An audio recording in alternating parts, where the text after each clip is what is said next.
He said in front of everyone, he grabbed the village chief, pulled down his pants, and showed everyone his buttocks, saying, "Look, all of you. It's almost impossible that you don't know this person. Yes, he is our beloved Mr. Bean." While we're used to watching Mr. Bean's funny videos all the time, Mr. Bean actually has several popular movies as well. Today, I'm going to tell you the story of the first movie in Mr. Bean's Johnny English series, Johnny English 1. Make sure not to eat anything while watching this video, and if you have anything in your mouth right now, spit it out right now, because God forbid if you choke to death from laughing too hard, I won't be held responsible. So, let's get started with the story. This is Mr. Johnny English. John English works for England's intelligence agency, MI7. This is Mr. Bao, Johnny English's assistant. And this is Agent 1. Agent 1 is the smartest detective in MI7, and he has a great reputation throughout the entire intelligence department. Johnny English is always amazed when he looks at Agent 1. He dreams that one day he will become like Agent 1 too. Agent 1 comes to Johnny to ask for the mission documents for his next assignment. Johnny English hands him the papers and says, "Sir, here are your documents. You don't need to read anything. I've already checked everything myself. It's all fine." But in reality, he hasn't checked anything at all. He just says this to impress Agent 1. Now, taking these incorrect documents on his mission, Agent 1 gets caught and ends up trapped in a submarine under the sea, where he dies. The entire intelligence department is devastated by Agent 1's death, but it's all because of Johnny English's carelessness. Absolutely no one in the world actually knows that Agent 1 has died. Anyway, all the MI7 agents have gathered for Agent 1's funeral. Johnny English has also been given the responsibility of security at this event. Here comes MI7's chief officer Pegasus. As she's about to enter the event through the gate, she asks Johnny, "English, is everything in order?" Johnny replies, "Sir, you won't find a safer place in all of England than this." But just then, a bomb goes off inside the event and every single one of the agents is tragically killed all at once. Johnny English's entire face turns completely black with shock only a few short days later. The minister contacts Pegasus and says, "Agent 1's mission was extremely important. We have to finish it no matter what. Call in a new agent." But Pegasus replies, "Sir, all our agents have been killed. Fortunately, only one agent has survived." The minister says, "Then give him the full responsibility." So Pegasus is forced to assign Johnny English to that mission. As soon as Johnny gets the responsibility, he enters Pegasus's room with the same attitude as Agent 1. To show off a bit, he throws his overcoat, but instead of landing on the hanger, it flies out the window. At that moment, Pegasus wasn't in the room. Instead, his secretary, a woman, was working there. The secretary tells him, "Before you go on your mission, you need to sign some paperwork. Please take care of this." Saying that, she goes to look at something else nearby. Johnny then puts down his own pen and picks up another pen next to him, saying,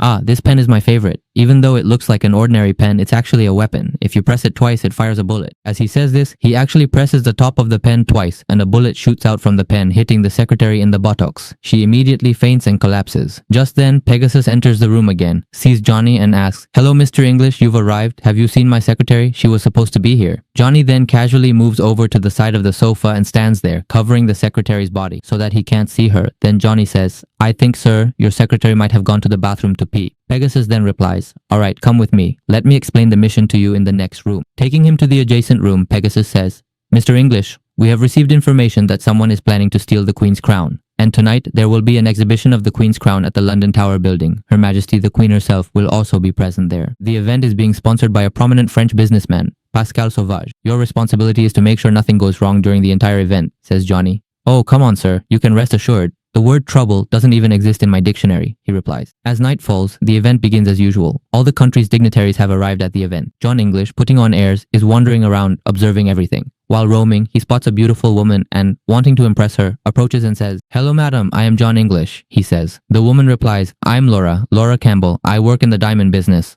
Just then, Johnny calls over a nearby waiter and says, "Hey, bring me a strong drink." The waiter goes off to get the drinks. Johnny stays with the woman, trying to impress her with all sorts of random and silly talk.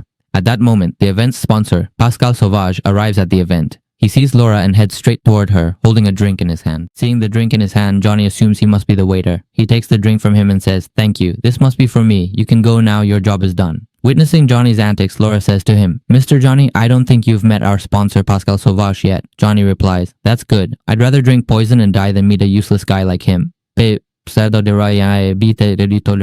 mutters, "All useless people from France." Then he looks back and sees that Pascal is still standing behind him. Johnny says, "What's the matter? You're still standing here, waiting for a tip?" "All right, wait, I'll give you 5 rupees after the event." Ignoring Johnny, Pascal instead shakes hands with Laura and says, "I'm the useless guy from France, Mr. Pascal Sauvage." Hearing this, Johnny's throat goes dry. He fumbles in front of Pascal and stammers, "Sir, please don't mind, sir. Actually, I mean, sir, Pascal then playfully jokes with him saying, "Thank you very much, Mr. Johnny. I'll go and get get you another glass of refreshing beverages, then you can give me a 5 rupee tip, and with that he strolls away.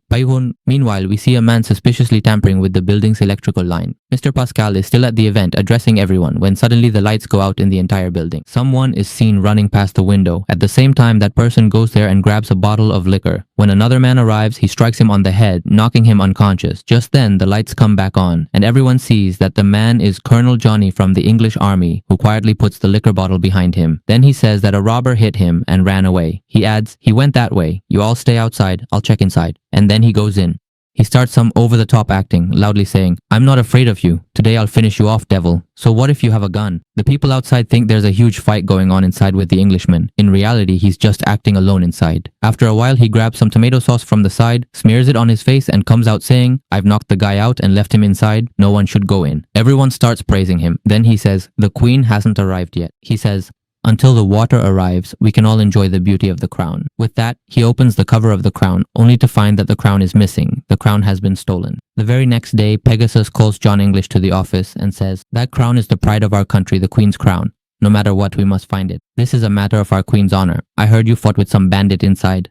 But after the event, no trace of anyone was found there. Anyway, since you're the only one who saw him, we'll have to make a sketch to find him. We're calling in a good artist. You describe his appearance." Shortly after, a digital artist arrives there. John starts giving all sorts of made-up, mixed-up descriptions as he pleases. Listening to these odd and inaccurate descriptions, the artist creates a portrait, and in the end, it turns out like this. Seeing this, Pythagoras is a bit surprised and then says, "Alright, fine, now get to work. First, take Buff and conduct a thorough investigation at the hotel with Buff." Johnny takes Buff in his official car and heads back to the hotel. As soon as they arrive, he parks his car in a spot marked "No Parking" and goes inside. Once inside, he starts giving a speech to everyone saying, "You must be wondering how the thief managed to get in despite all the security measures. Search every single corner, everyone. Because whatever else the thief may be, I can state with absolute certainty he didn't tunnel in through the ground." Just then, he notices a huge hole behind him and nearly falls into it. Buff catches him, and then Johnny sends Buff down into the hole. From above, Johnny asks Buff what's down there. Buff replies, "Sir, it's very dark down here. I am unable to see very much. I think I might get stuck." Johnny says, "Hey, listen to me. If you just keep moving forward, then if you stop, you'll get stuck." After a while, Buff says, "I was moving, sir, but I still got stuck." Then Johnny climbs down himself, and he practically lands right on Buff's shoulders. They both end up at the bottom of the hole. There they spot a tunnel and start walking through it. At the end of the tunnel, they reach a room. Peeking inside, they see two men loading the crown and some other valuables into a coffin-shaped vehicle. Immediately, Johnny and the others draw their heavy guns. They say, "What's going on, gentlemen? How are you today? Do you know exactly how powerful the bullets in this gun are?" But as soon as he says this, the magazine suddenly falls out of his gun. Instantly, the two men fire a few shots at them, grab their vehicle, and escape quickly. Johnny and the others start running desperately after them. At that very moment, Laura is also seen chasing after them on a fast bike. They go and see that their car is being towed away by the police on a truck because it was parked in a no parking zone. So they steal the police truck and start chasing after them. After a while, Johnny tells Buff, "We can't catch them with this truck. I'm going to the car behind us. Drop me off at the right spot." Johnny gets into the car and tells Buff, "Now drop me off." Buff does as he says, but then he sees that he has landed on top of another truck. He quickly gets down from there and starts chasing another car that looks just like the previous one. Johnny follows that car all the way to a cemetery. When he gets to the cemetery, he sees a group of people trying to bury a coffin. Johnny goes there and starts saying, "Ha ha ha, do you think you can fool my eyes? Do you think I don't know what's inside this coffin? I know everything. I'm arresting all of you." Just then, Buff arrives there. Buff realizes Johnny is actually mistaken and starts to speak.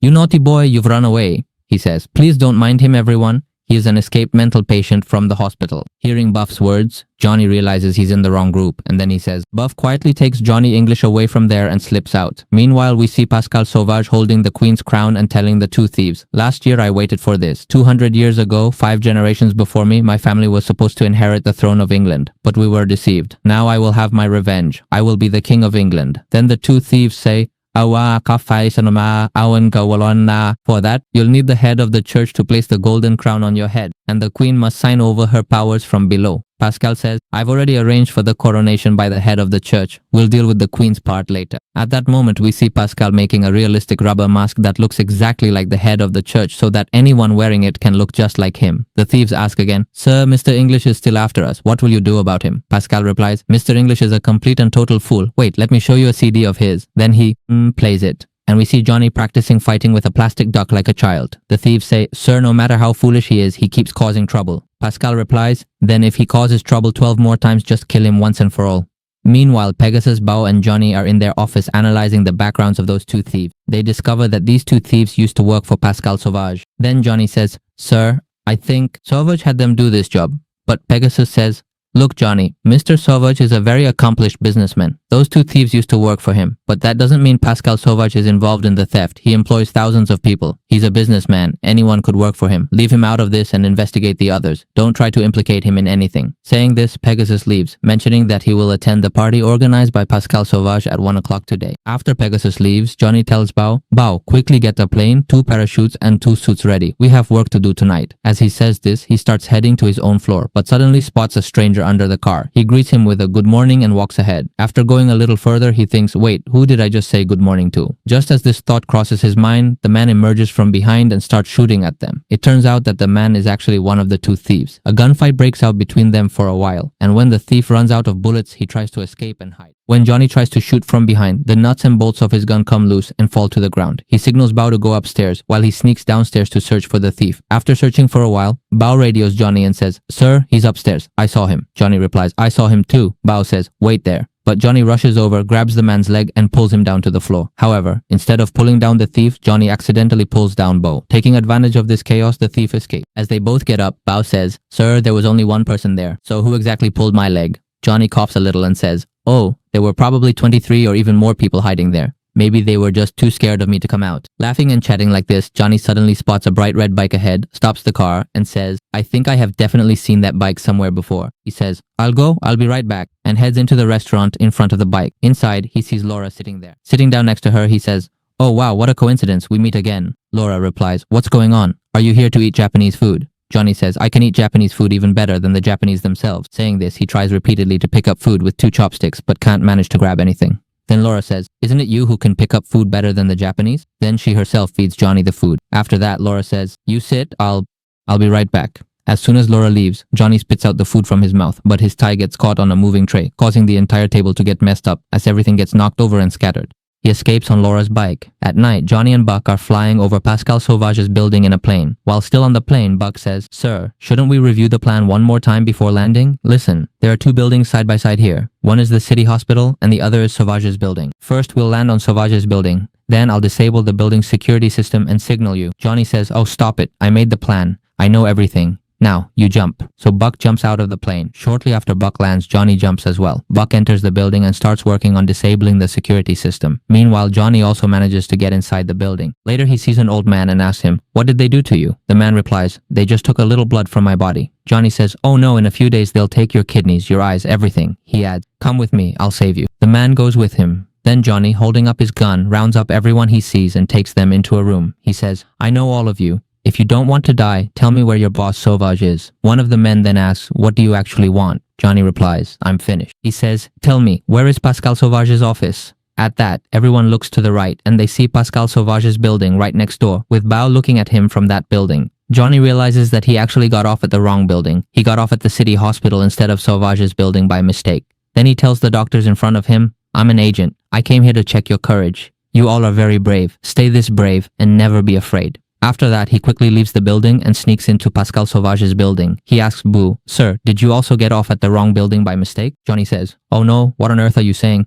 Do I ever make any mistake? Actually, I just went over to the next building to get a much better look at Sauvage's building, you see?" Then they both slowly start entering the building together. Suddenly, someone holds a cold gun to Johnny's back and quickly restrains him. But Johnny had a small hidden needle ring on his hand, and he uses it to attack the person, with Bao helping him from behind. Bao asks him, "What kind of special ring is that, sir?" "There is a potent chemical hidden inside the ring. If you apply it to someone's neck, their entire body becomes completely paralyzed. The person can't speak properly, and their hands don't work right." Then they move to another room next door. On the way, they see from outside that someone is having a mask of the chief attached to his head. Johnny notices very carefully that on the man's backside it's written, "Jesus is coming, look busy." They give the man a thorough makeover to make him look exactly like the chief, and then they take him inside. Sonny and Bob follow them and sneak into a room. There, Johnny accidentally bumps into something and a CD starts playing. On the CD, Pascal Sabas is seen saying that after removing the queen, Pascal Sabaji will become the new king of England. Just then, someone arrives. Hearing the sound, Johnny and Bob hide and see that the thief has come in. Johnny points a gun at him from behind and says, "Now, whatever I ask, you have to answer truthfully."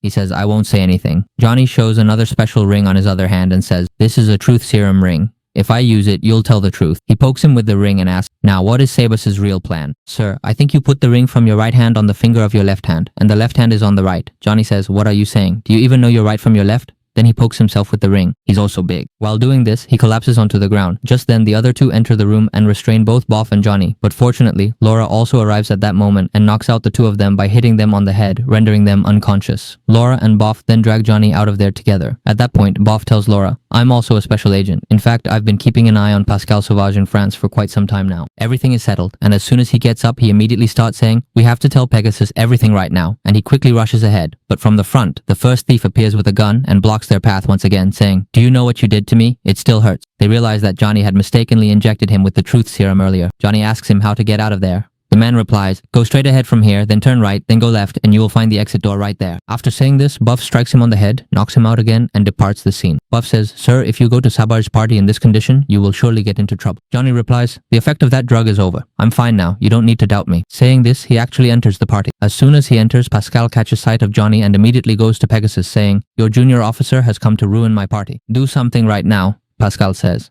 Pegasus immediately goes to Johnny, takes him aside and says, I told you this morning to stay away from Sabaj and to remove his name from the list. But today you came to his party and started attacking his people. I am suspending you from this case. You are suspended for 3 months. Johnny becomes very upset. He goes home and sits there, feeling down. Meanwhile, Pascal calmly calls his men and says, cancel the previous plan. Burn the fake chief's mask. Now I'll have the real chief carry out the job. We need to arrange to get the signature from the queen. That very night, the mask is burned, and Pascal's men surround the queen's entire house. They threaten her with guns and force her to sign a document. The document stated, I am abdicating the throne. After me, Pascal Safaji will be the new king. I, Puayam Sahanet being Kenny, Alengao, Bobao. He calls the country's prime minister, Pascal Sabaz, and tells him that the queen cannot be found. However, she has left behind a written letter in which she expresses her wish for you to be the next king. Pascal Sabaz asks, why would she choose me? Meanwhile, following Pascal's instructions, the thief leaves the stolen crown in front of a police station. News spreads throughout the country that the queen's crown has been found. Now, if the head of the church comes and crowns Pascal Sabaz, he will become the next king. Meanwhile, poor Johnny was sitting at home idly when Laura suddenly arrives and tells him, get the car, we have to leave right now.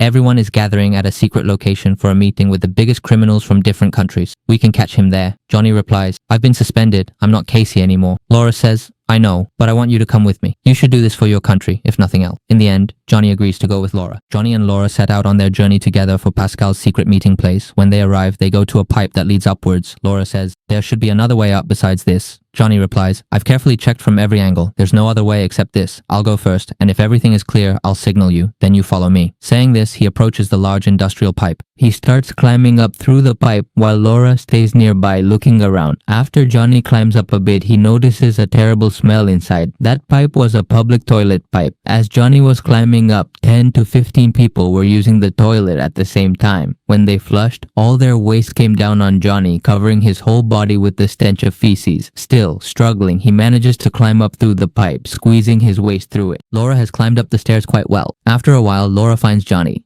As soon as she sees Johnny, she can't stand the smell. She pushes him straight into the bathroom shower. Meanwhile, the boss is holding a meeting with the country's top criminals. He is showing them a video on a CD player to explain what benefits the criminals will get if he becomes the King of England. After Johnny gets cleaned up in the shower, he and Laura secretly join the others. To listen in, they hide in a room. Hearing the conversation about society, Johnny tells Laura that if they want to hand him over to the law, they'll have to escape with that CD. Just then, someone bumps into him from behind. The microphone in that room gets turned on. Johnny keeps saying, listen, no one but us knows where we are. I'll turn around and first point the gun at Subhash, then I'll grab the CD and get out. Meanwhile, their room's microphone had been turned on. That's why everyone heard them. Pascal, annoyed, sits and shakes his head. Johnny drops down, points his gun and says, now tell me, where will you run, Frenchman? The man calmly replies, me, English. How did you get here? You're scaring me looking like that. I'm so scared my hands and feet are shaking. Johnny says, all criminals are afraid of me. Saying this, he slowly tries to take the stairs. But when the stairs slip from his hand, he says, one more time, and puts the CD in his own pocket. Sofa says, take a look behind you, English. Then it's seen that some people have also captured Laura and brought her in. Johnny then shouts, Sofas, as long as I'm alive, I won't let you become the King of England. Saying this, he tries to shoot at Sofas. But instead of bullets, only a few grams of goop come out of his gun. Sofas's men captured Johnny and Laura. They tied Johnny and Laura up with rope in a room. Meanwhile, a new festival is being celebrated in England because after almost 1,000 years, someone is becoming king again in a new way. Preparations are underway at England's main church for the ceremony to crown Sophas as the new king, where the church leader will place the crown on Sophas and declare him king. Meanwhile, both of them are thinking about how to escape from the locked room. Fortunately, at that moment, Bob finds them after searching and quickly arrives there with the others. They hurry towards the ceremony. While sitting in the car, John tells everyone, "When we get to the ceremony, we'll play this CD live on the telecast. This CD of Sophas is our only evidence." John goes there, knocks out one of the church priests, and disguises himself as that priest. He then enters the ceremony with the other priests, where the church's chief is about to crown Sophas as the new king. As the announcement to crown the new king begins, John suddenly takes off his shirt and starts saying, "This man is a complete fraud. Under no circumstances can he be made the king of the country. I have proof, and you will be even more surprised. The person you think is the head of the church is actually someone else in disguise. Let me show you."